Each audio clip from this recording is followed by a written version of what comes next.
Bonjour à tous et à toutes, je m'appelle Laura et aujourd'hui je vais vous montrer comment faire un publipostage dans Gmail et Google Sheets à l'aide de MailMeteor. MailMeteor, c'est le module complémentaire de publipostage le mieux noté de Google. Allez, c'est parti. On va commencer par installer MailMeteor depuis le Google Workplace Marketplace. Le Workplace Marketplace, c'est une plateforme sur laquelle vous pouvez trouver toutes les applications compatibles avec la suite de productivité de Google. L'outil MailMeteor, donc on l'a déjà installé ici, est disponible en français.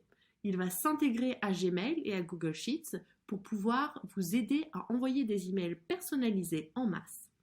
MailMeteor va vous offrir la possibilité de réaliser gratuitement des publipostages directement depuis Gmail. Donc une fois que MailMeteor est installé, ouvrez une nouvelle feuille de calcul sur Google Sheets.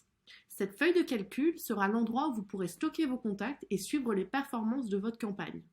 Une fois que vous avez ouvert votre feuille de calcul, assurez-vous ensuite d'y ajouter votre liste destinataire. Vous obtiendrez alors une liste de diffusion à partir de laquelle MailMeteor va pouvoir expédier vos emails. Ici, on décide d'importer notre liste parce qu'on l'a déjà créée. Pour ce faire, il vous suffit de cliquer sur Fichier, Importer.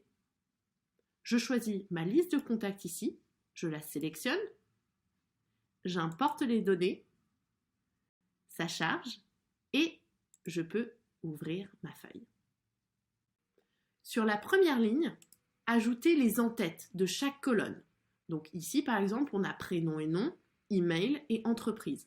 De cette façon, MailMeteor vous propose de personnaliser vos emails en extrayant les informations de votre feuille de calcul. Chaque colonne représente alors un champ personnalisé de votre email. Dans cet exemple, on a 3 colonnes et chaque colonne représente 3 différents champs. Donc prénom, nom, email et entreprise.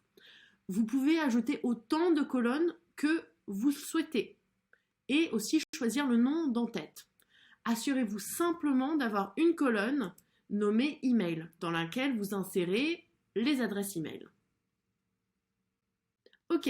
Une fois que votre liste de destinataires est prête, ouvrez MailMeteor. Pour ouvrir MailMeteor, il suffit d'aller sous Extensions et de sélectionner Module complémentaire. Vous voyez qu'ici, on a MailMeteor. Donc, on Open MailMeteor et hop, c'est parti. Alors, une remarque très brève, c'est que la première fois que vous ouvrez MailMeteor, un tutoriel d'accueil rapide vous sera présenté. On passe maintenant à l'étape de rédaction d'un nouveau modèle d'email. Donc, cliquez sur Créer un modèle pour envoyer des courriels. Ça va permettre d'ouvrir un éditeur dans lequel vous pourrez rédiger votre email. Vous voyez que l'email de MailMeteor est exactement le même que celui de Gmail. Vous y retrouverez toutes les actions dont vous avez besoin pour personnaliser vos courriels, comme l'italique, le gras, le surlignage. Maintenant, il est temps de personnaliser votre email. C'est une étape qui est importante parce qu'elle va permettre à vos destinataires de se sentir uniques lorsqu'ils reçoivent vos emails. On passe maintenant à la personnalisation des emails. Un publipostage permet de transformer un simple modèle d'email en une masse d'emails personnalisés. Et cela est permis en utilisant des variables d'email. Pour insérer une variable, c'est très simple. Il vous suffit d'encadrer chaque variable de double crochet comme dans notre exemple. Donc vous voyez ici, j'ai ma variable prénom et nom qui est venu sélectionner donc cette catégorie dans mon Excel et entreprise ici. Lorsque vous ajoutez un champ variable à votre modèle d'email, assurez-vous qu'il correspond toujours à un en-tête de votre feuille de calcul Google Sheets. Une fois que le modèle vous plaît, il suffit alors d'enregistrer le modèle. On passe alors à l'avant-dernière étape. MailMeteor vous propose une fonction de prévisualisation qui est très utile pour vérifier les emails avant de les envoyer.